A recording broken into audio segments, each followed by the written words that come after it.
And the messenger of Rav Shalom Arush, don't stop me. So we're dedicating this class to the full health of Esther Bat Batya, Baruch Ben Area, Batya Bat Edith, and Yola Gavrela Bat Francis, and all our friends, Nason Sivusaf Kashtia, Yosef Yitzchak Ben Bracha, and Yosef Alan Ben Lena, Ben Ala. All the people should be healed in the whole world. So we're learning like this. It says here, Shalom Arush brings down, that ingratitude is a terrible thing, because you're pushing away everything in your life. Saying, God, nothing is good. I'm complaining for no reason. You have no reason to complain.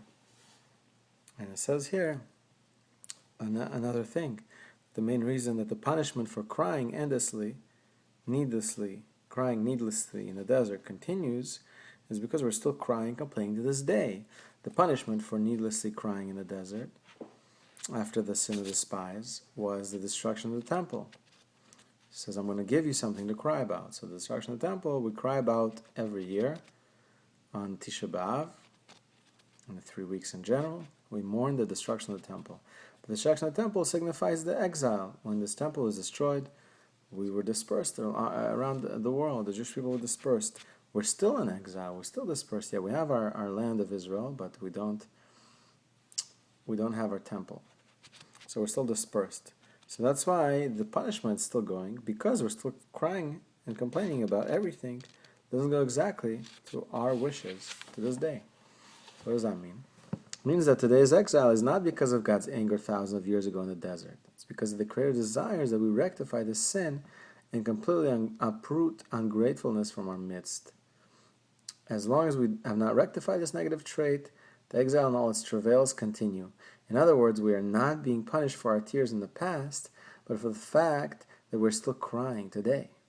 In light of this, Hashem's words, I will give you something to cry about for generations, mean that as long as the people of Israel cry, stern judgments or dinim are awakened, just like the crying in the desert are invoked, just like the judgment that were invoked in the desert.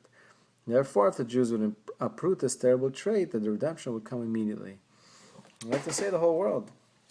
How amazing is gratitude when a person is able to be grateful every day and is happy every day and comes to work happy every day and everywhere he is happy and when people around him become happy and you can just, those people in your life that that guy is so happy all the time, must be fake, you know that?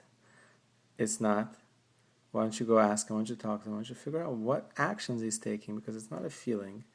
It's not a feeling, because the feelings aren't really constant. They kind of come and go. The actions are constant. And if you're consistently doing some action that makes you grateful, then there you go. Then you can develop this consistent vessel of gratitude.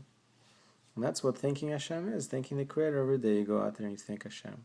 That's the beginning of personal prayer. To begin personal prayer and to be praying in happiness and joy and gladness is through starting it with gratitude. When you start with gratitude, then you're able to say, thank you, Hashem, for all the things that I did today. Thank you, Hashem, for all the things that you gave me. The simplest things, you can say, my clothes, I have clothes that are clean, that don't have spots on them. I have clothes that fit me. I have clothes that aren't wet. I have clothes that are just regular clothes, and I have glasses, and I can see, and I can walk, and I can drive, and I have a car, and just the simplest things, breakfast, my door, I have a door to my house, and it locks too, and I have bathroom, and I have a kitchen, and and just, you'll never stop, because it's endless. You can start thinking on every atom in your shoes. It's endless to say gratitude. And so, it's an amazing, amazing thing. It's an amazing thing that accomplishes so much, and you can say so much about it, and you can, it gives you so much. It's one of those things that gives you so much, so many things, because when you're grateful, then you create the space to retain blessings, to receive God's blessings. And God gives you blessings, you have a cup to hold them in. You have a cup to hold them in. And it even says how much it costs. You can say, okay, this cost me this much gratitude. So you do more gratitude, you build your cup bigger, bigger, bigger. Bigger cup. Huge cup. Just amazing, amazing cup, right? And bigger, and then you can have 2 cups, and you can give this cup to a friend, and everyone around you builds vessels of gratitude. But when you're ungrateful and you complain, you don't work, you don't do the actions of thanking, then instead you have glue. and everything's so sticky, and you feel slow, and you feel your energy is being sapped, and there's nothing you can't really put anything in here either, and it's just another day. Let's just survive this day, and you start reaching for the external things in your life to feed you. While if you were grateful, trust me, just personal experience. I need to work on this too. If I was grateful, and I realized that I don't need glue, and this cup can hold already things that make me happy. I don't have to reach for the external things outside, TV or being a couch potato or whatever lust and desires. Instead, I can say, okay, this is filled with water, and I can drink it, and it feeds me. So that is gratitude in a nutshell. This is gratitude in a cup shell. I'll talk to you guys very soon. Try it out, 5 minutes every day. Your life will be transformed. Love you.